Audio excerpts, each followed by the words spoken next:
जय श्री कृष्ण। राधे राधे आप सभी को। आज मैं बताऊंगी भगवत गीता पढ़ने के फायदे क्या होते हैं। कभी आपने सोचा है कि युद्ध भूमि में खड़े अर्जुन को क्यों गीता का ज्ञान दिया गया? क्यों भगवान श्री कृष्ण ने कहा कर्म करो, फल की चिंता मत करो। आज हम जानेंगे कि भगवत गीता पढ़ने से हमारे जीवन में क्या अद्भुत बदलाव आते हैं और क्यों यह ग्रंथ आज भी उतना ही प्रशंसनीय है जितना महाभारत के समय था। यह महाभारत के युद्ध के दौरान अर्जुन और श्री कृष्ण के बीच का संवाद है। यह केवल धर्म या पूजा के लिए नहीं बल्कि जीवन जीने की कला सिखाने के लिए है। गीता का संदेश है कर्म करो, फल की चिंता मत करो और धर्म का पालन ही जीवन का सर्वोच्च कर्तव्य है।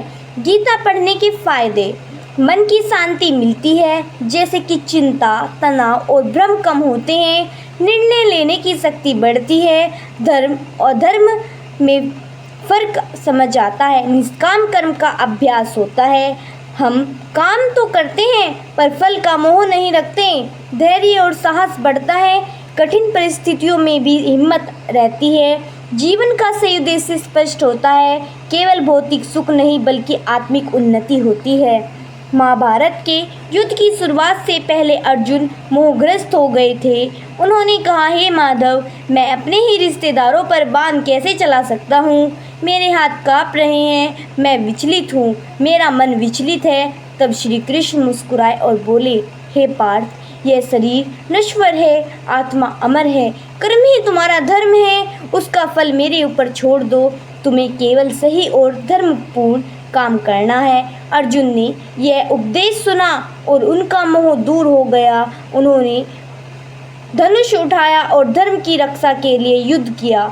यह कथा हमें सिखाती है कर्तव्य से पीछे मत हटो, चाहे परिस्थिति कितनी भी कठिन क्यों ना हो, अपना धर्म निभाओ। गीता का ज्ञान केवल पढ़ने के लिए नहीं बल्कि जीवन में उतारने के लिए भी होता है। जब हम निष्काम भाव से कर्म करते हैं और सही मार्ग पर चलते हैं तो स्वयं भगवान भी हमारी रक्षा करते हैं। तो आप हमेशा याद रखिए, भगवत गीता केवल एक किताब नहीं, यह जीवन जीने का सबसे बड़ा मार्गदर्शक है। जय श्री कृष्ण। राधे राधे।